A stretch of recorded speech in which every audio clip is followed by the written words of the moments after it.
Good morning, students. Good morning.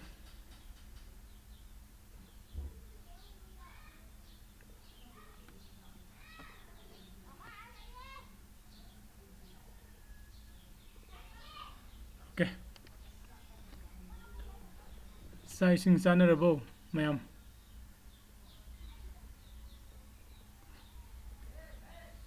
Sise khoi. No se jingsi.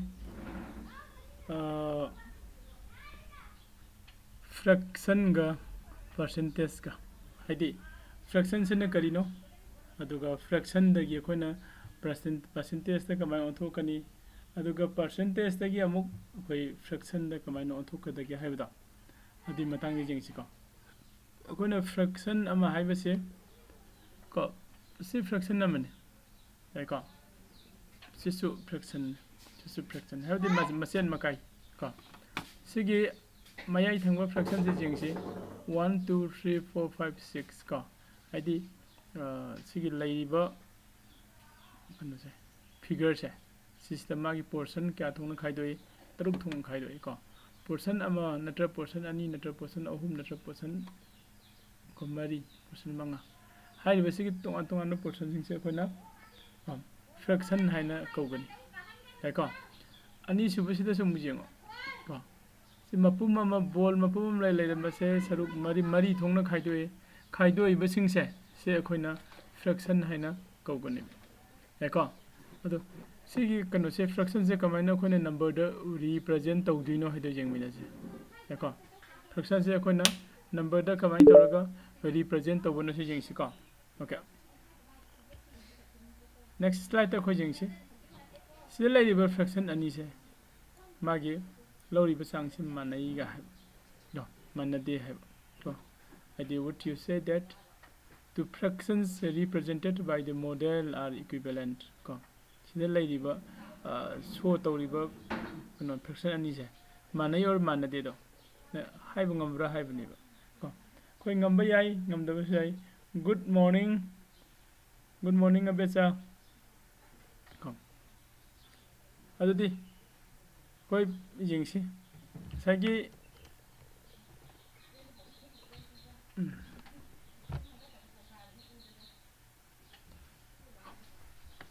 sigi magi laiba figure se koi fraction da kamane represent tawraga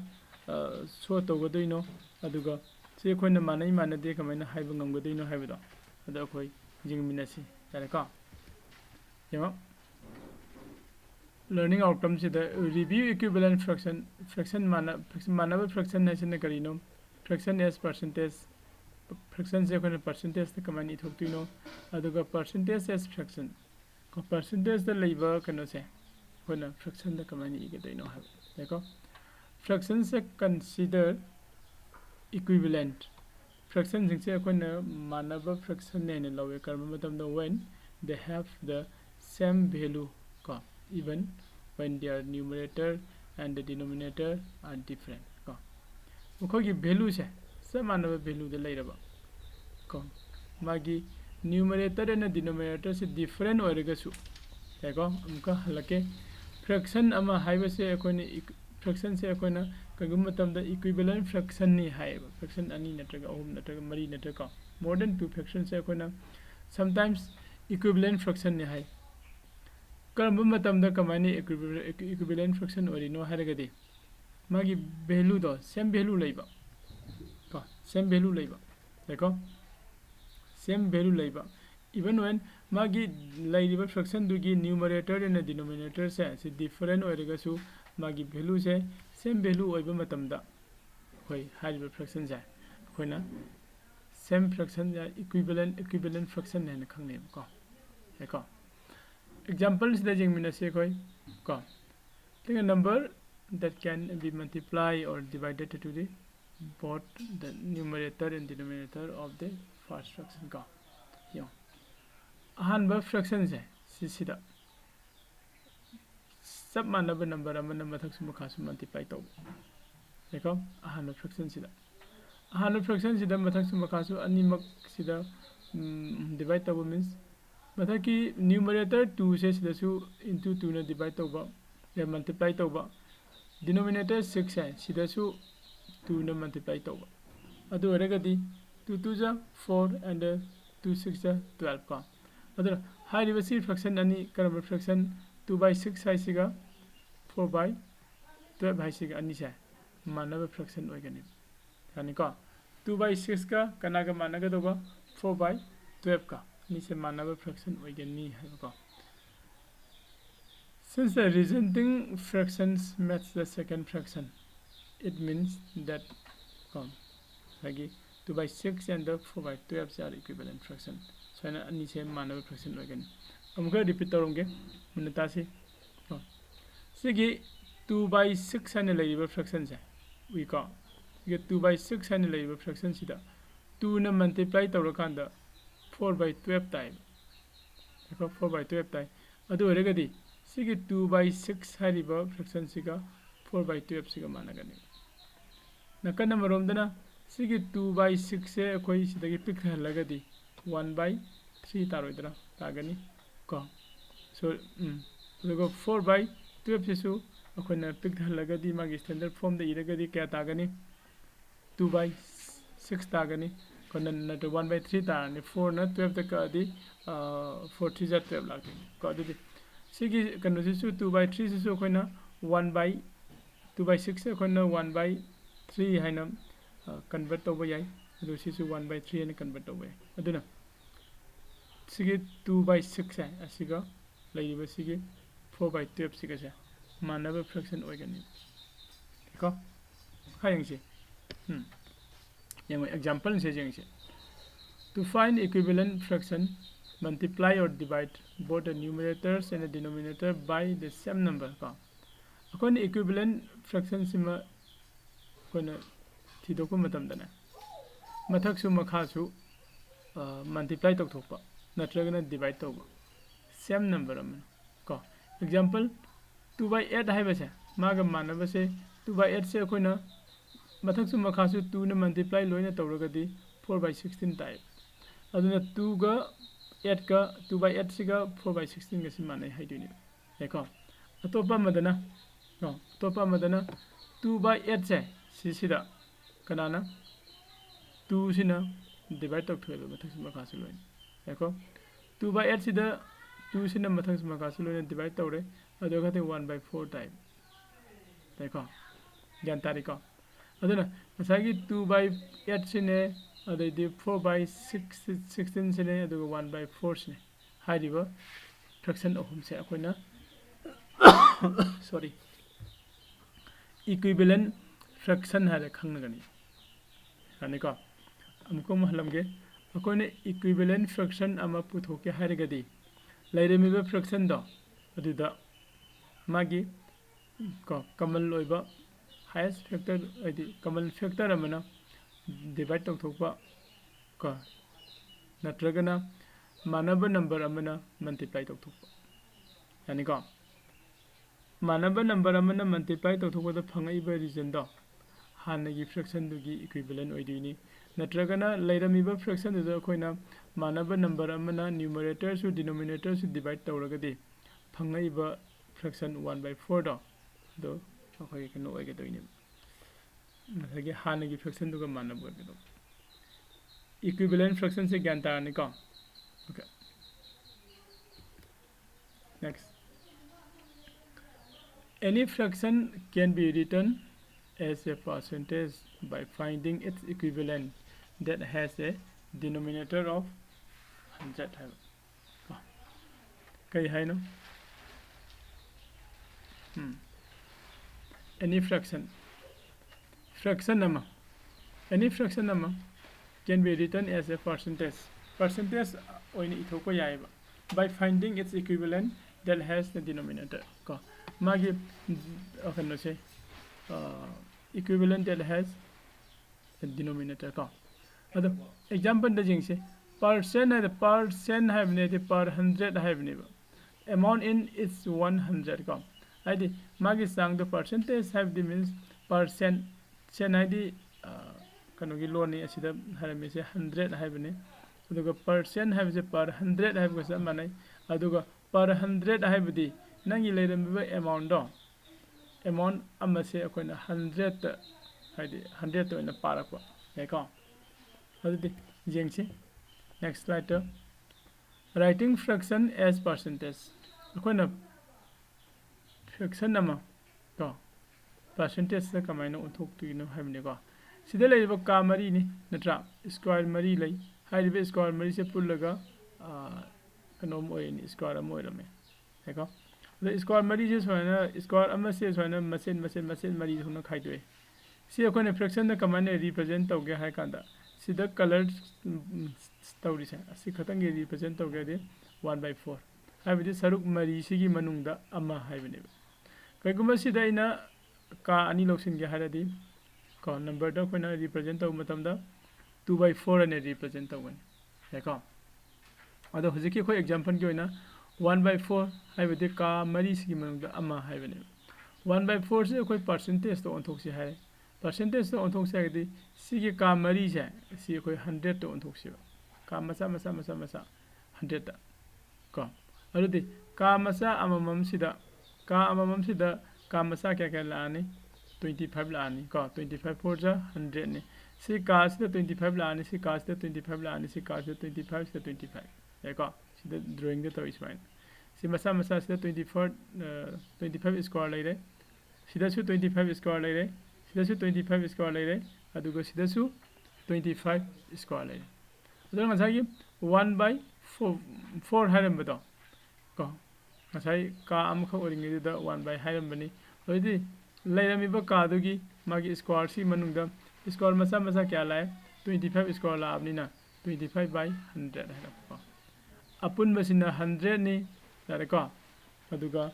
hoina convert tawrisina 25 dare ko se koina percentage ta igya haidi samada kunga manga haibini bisla laise ko samada samagi manungda kunmanga haibidi ko 25% the e is equal to 25% so ni gani yani ko okay yemo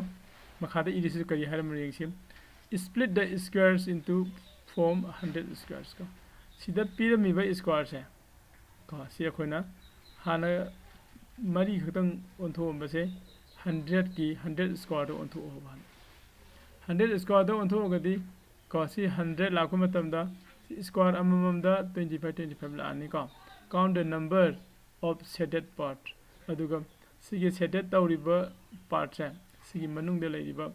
square gi number do yengo hamne ko kya tare 25 tare apun midi kya no 100 ne adi 25/100 hadi 125% sai tare ko the value of the numerator followed by the percent symbol ko sai taroga khoina sagi figure de jeng kanda nangi fraction da percentage to onthok ya gani ani ko asamana na sigi percentage se se mu fraction do onthok pu ya de ya ne aludi makha slide makha next slide to koi sasika okay writing percentage as fraction percentage the fraction do ni ibo ko use the highest common factor to simplify the fractions from the percentage yaka percentage on to yemo remove the percentage symbol asage sigi 60% and iram base ko 60% and pyramid pyramid 60% se asigi percentage se muthalaga 60 and iram ko percentage se muthalaga 60 khatang ige haragadi kaidogani makhada divide by 100 la kadaw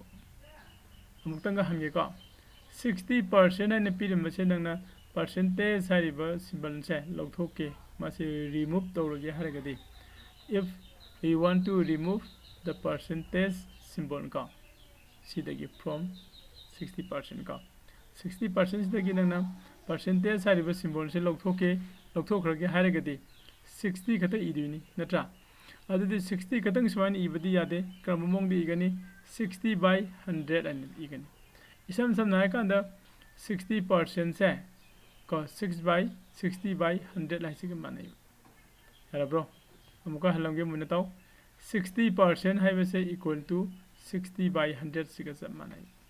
smana koina onthok pa yagani ha सिदे खरे ना pick थान गया गना 60 का 100 का सिदा खोना मोय अनि की जेंथोक प याबा फैक्टर ख्वाइ चाव फैक्टर ना अनि सिदा का खांदा मागी खनरो फंगनी को अदुदी सिदा इदमिसे के के यंगसे this is a fractions of 100 and can still be simplified as needed go can you write this fraction in the simplest form sigi fraction se simplest form dom ibang ngambra hari simplest form ai di kaino simplest form hai bidi ko khwai da gi pick pa yamna samna leiba form da dei tho ha ko ya gani kai do ba ya yam thoi ko 60 da koi 20 ne divide to ba yai 100 to 20 ne divide to ba yai 60 da 20 ne divide to di 3 phangani 100 da 20 ne divide to di 5 phangani adu di 3 by 5 se magi simplest form oi dini ado koi next ki slide ta kai leiba ne yengsi okay dum yengsi write percentage as fraction ka percentage se fraction da mu onto hai sai duni ko 60% do khoi na sida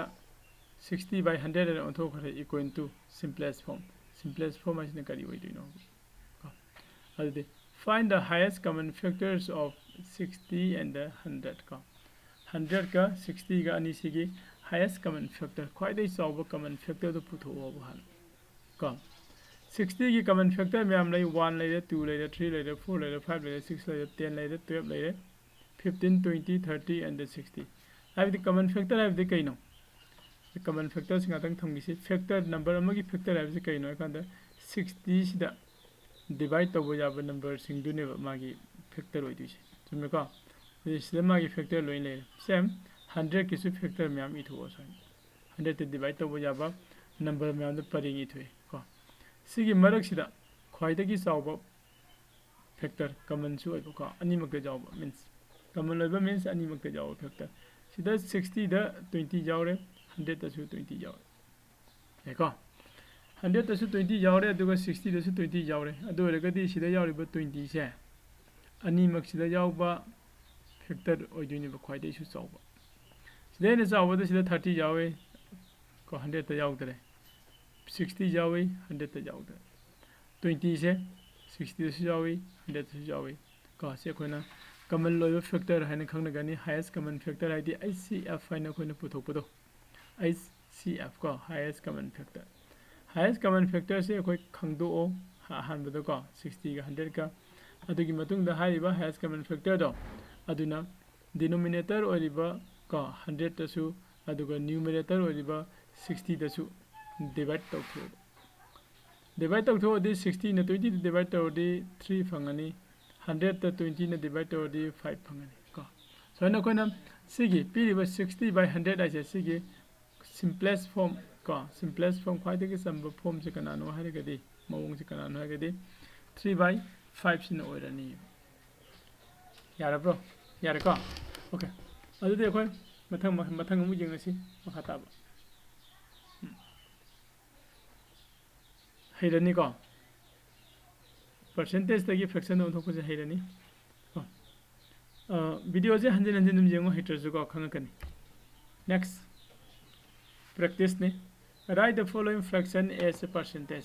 the पीरिब fraction से percentage ते इथो है देखो अदुगो सोम दगिसना write the following percentage as fraction सिनेमा फ्रैक्शन अम इथो है अखोना परसेंटेज ते इथोके हाइदि सिदा लेसे क्यानो 10 की मनुंग द माना बैकग्राउंड कलर संगमी से 3 नि को 1 2 3 4 5 6 7 8 9 10 को से अखोना फ्रैक्शन द कनो तो हाइरगदि रिप्रेजेंट तो हाइरगदि 3 by 10 हाइदिनि जुमद्रा अदुगा सिना मंगा थोपगी अमा हाइबदि 5 by 10 हाइदिनि को सिना 3 by 10 sina sorry 5 by 10 te 1 by 5 ko 1 by 5 haribo 1 by 5 aduga kano se koina fraction on thoke harigadi kamba percentage on thoke di kamba mong do on thoke dino aduga percentage te leidam sina fraction do on thoke haidi kamba mong do on thoke dino si jengsi ko next slide ta lake yemo masagi sida 3 by 10 naine leiram bado तरागी मनुंगदा अहुम से माना highlight तौरगा थनमे highlight तौरगा थनमेबा अहुम से अखोइना fraction the कमाने represent तौदिनो हाइरगदि 3/10 9 तौदिने हाइदि सिगे 10 का Keanu सिदा 1 2 3 4 5 6 7 8 9 10 सिगे का तरा सिना मखादा इबिरने highlight तौरमेबा अहुम से सिना मथक्ता को 3/10 9 साइरने यारे को अदो नेक्स्ट लगोना परसेंटेज तो ओंथोक से दिंगा साइदो आइना सब मानन को सिगे अपुनबा बॉक्स में तुमनिंग फाउरे है सिगे अपुनबा बॉक्स में 100 तो ओंथोक पिरो 100 तो ओंथोक कान सिगे रो ममम से सिसिदा का क्या यावरबनो जेंगो को अदुदि 100 तो ओंथोदी 10 से 100 तो ओंथोदी 10 to 10 को का ममम the ngасagi square tara tara yaure ko yauri ba tara tara se si kedoroni na nangi sida ro ahum laga di tara ahum kuntra natra okay adun sigi mathak taise masing thiraga 30 sure 30 du se thamani makhadagi sida punna kayano hoijengwe mathau tadre apunba se kya oidina 100 ko apunba 100 gi manungda 30 se koi करीने है बा का highlight तौर में 30 दो इतनी अदुदी equal to 30% and सही गने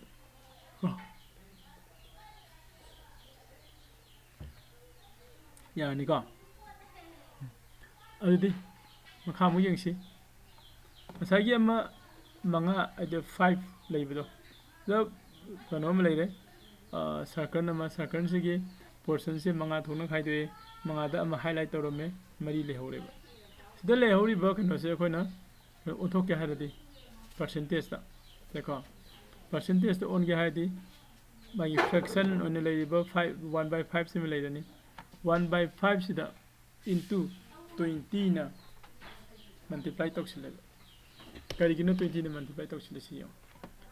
find the number that must be multiplied to the denominator to get the 100 then multiply it to the numerator too adi sigi 20 se mana kamana puthora ino kada magi makhada leiba denominator se na karamba number da multiply tawrakanda 100 phangada gi haba theko yani asagi sida su somda su jengsi songisu ko 10 सिना करी करंबा number द multiply तौरकांदा 100 फंग 10 सिना 10 द multiply तौरकांदा 100 फंगे अदुदि 10 दो न मथक सु मखा सु लोइन मल्टीप्लाई तौरकांदा 30/100 फंगैनि सेम सब मानना 5 त करंबा नंबर न मल्टीप्लाई तौरकांदा 100 फंगिनो हारगदि 520 को 5 into 20 से कोई 100 ने को 5 से 20 न मल्टीप्लाई तौदे 100 फंगे अदुदि मथक दसु सब मानना 1 से 20 ने मल्टीप्लाई तौगदो तो नई परसेंटेज तो कोई 20/100 एंड साइन फंगे 20/100 मीन्स चाम की मनुंग तरा कुन हाइबनी को चाम 100 की मनुंग 20 हाइबनी ना इक्वल टू 20% साइन फंग यार ब्रो यानी को अदुदि सिदा मको येंगो हजिकी तो आंसर की येने मान पिरमे 12% है 12% है दिस सामदा तरागनी थोई है बनी को 12 out of 100 as a fraction of सिसिनी सी कमाने इगनी हारगदी फ्रैक्शन द यू हारगना 12/100 एन इरनी देखो अदुगा काम कनोम ड्राइंग द रिप्रेजेंट तौ हारगना ग्राफिकली रिप्रेजेंट तौ हाने सिदै सै तौ बदो केन तारे को 12% है बदी 12 out of 100 है बदी सामगी मनुंग तरागनी थोई है बने सामगी मनुंग तराई थोई को सामगी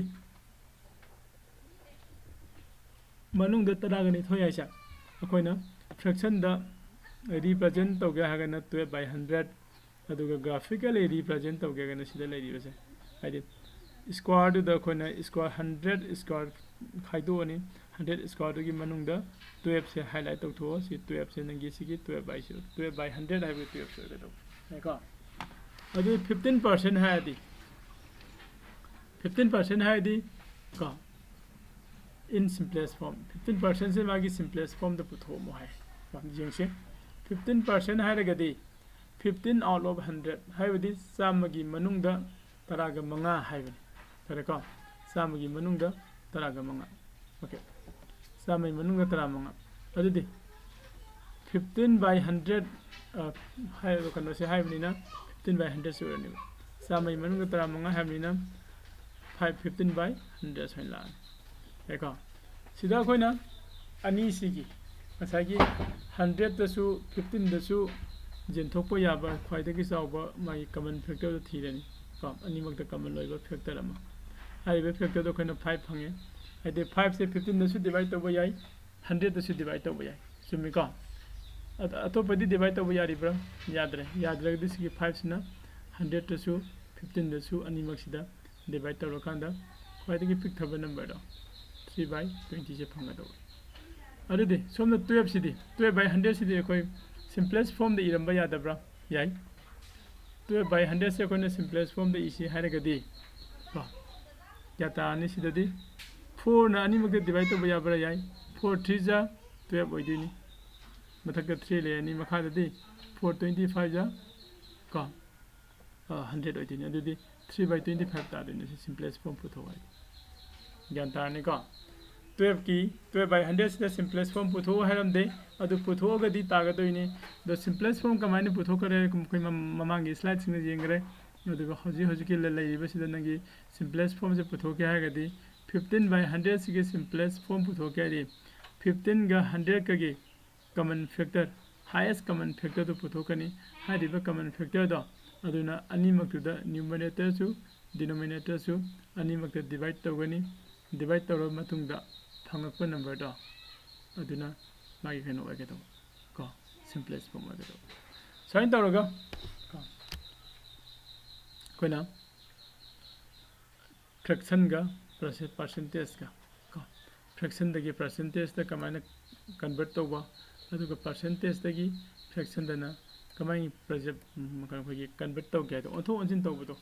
कमाइ तौगे हाइबदो खोई सिगी वीडियो में टेक्स्ट जेंग मिनरे को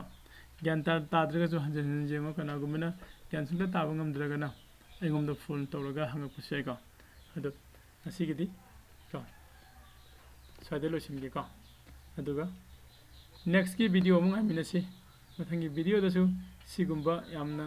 नुंगाइबा यामना इंटरेस्टिंग ओइबा कनासे उरगा लाके को अरे दीदी